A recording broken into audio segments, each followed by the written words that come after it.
एक रात मध्य पूर्व के आसमान में अचानक सायरन बजने लगते हैं। शहरों की लाइटें बंद हो जाती हैं। लोग अपने घरों से निकलकर बंकरों की तरफ भागने लगते हैं। कुछ ही मिनटों में खबर पूरी दुनिया में फैल जाती है। मध्य पूर्व में एक बड़ा सैन्य टकराव शुरू हो गया है। लेकिन सबसे चौंकाने वाली बात यह है कि इस संघर्ष में सिर्फ दो देश नहीं बल्कि दो अलग अलग शक्तिशाली टीमें आमने सामने खड़ी हैं। एक तरफ है ईरान और नॉर्थ कोरिया और दूसरी तरफ है इजराइल और इंडिया। दुनिया भर के न्यूज चैनल एक ही सवाल पूछ रहे हैं, अगर कभी ऐसा युद्ध सच में हो जाए तो क्या होगा? कौन सी ताकतें टकराएंगी और इसका असर पूरी दुनिया पर कितना बड़ा हो सकता है? असल में इन चारों देशों की अपनी अपनी अलग सैन्य रणनीतियां और ताकतें हैं। इजराइल को दुनिया की सबसे एडवांस सैन्य तकनीक रखने वाले देशों में गिना जाता है। उसकी एयरफोर्स अत्याधुनिक फाइटर जेट्स और मिसाइल डिफेंस सिस्टम से लैस है। खासकर आयरन डोम जैसी तकनीक ने कई बार दुश्मन की मिसाइलों को हवा में ही रोकने की क्षमता दिखाई है। दूसरी तरफ इंडिया के पास दुनिया की सबसे बड़ी सेनाओं में से एक है। भारत की सेना, नौसेना और वायुसेना तीनों ही बड़ी संख्या और आधुनिक हथियारों से मजबूत है। भारत के पास लंबी दूरी की मिसाइलें, एडवांस रडार सिस्टम और परमाणु क्षमता भी मौजूद है। यही कारण है कि एशिया में भारत को एक बड़ी सैन्य शक्ति माना जाता है। लेकिन कहानी का दूसरा पक्ष भी कम शक्तिशाली नहीं है। ईरान पिछले कई वर्षों से अपने मिसाइल और ड्रोन प्रोग्राम को तेजी से विकसित कर रहा है।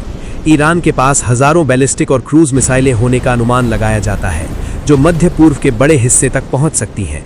इसके अलावा ईरान की रणनीति अक्सर असम्मित युद्ध यानी ऐसे तरीकों पर आधारित होती है जिनमें ड्रोन, प्रॉक्सी ग्रुप और तेज मिसाइल हमले शामिल होते हैं। और फिर आता है नॉर्थ कोरिया, दुनिया का शायद सबसे रहस्यमय सैन्य देश।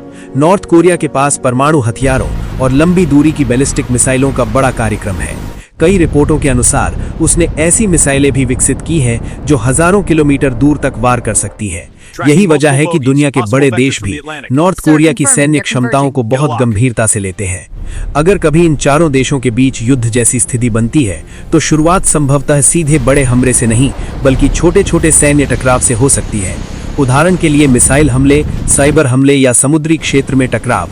आधुनिक युद्ध सिर्फ मैदान में सैनिकों से नहीं लड़ा जाता। आज के समय में साइबर सिस्टम, सैटेलाइट और डिजिटल इंफ्रास्ट्रक्चर भी युद्ध का हिस्सा बन चुके हैं। ऐसी स्थिति में सबसे पहले मिसाइल डिफेंस सिस्टम और एयरफोर्स की भूमिका बहुत महत्वपूर्ण हो जाती है।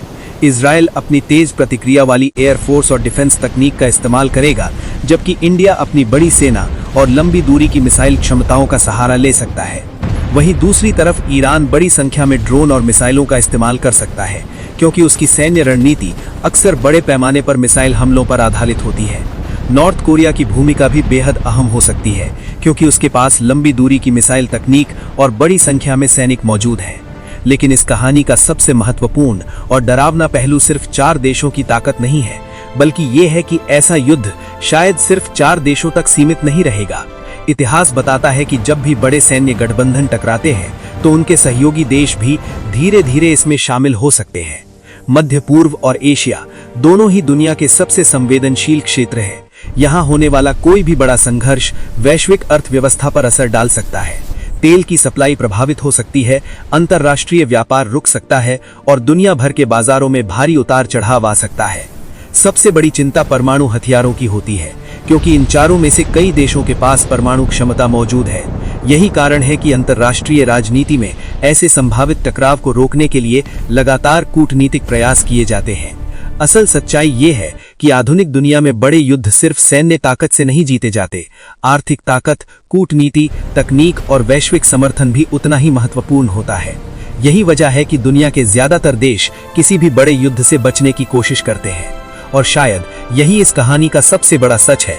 आज के समय में युद्ध सिर्फ सीमाओं पर नहीं बल्कि राजनीति, तकनीक और वैश्विक संतुलन के बीच लड़ा जाता है। इसलिए जब भी दुनिया के अलग अलग कोनों से तनाव की खबरें आती हैं, तो पूरा विश्व एक ही उम्मीद करता है कि ये टकराव कभी उस स्तर तक न पहुंचे जहां पूरी दुनिया को इसकी कीमत चुकानी पड़े।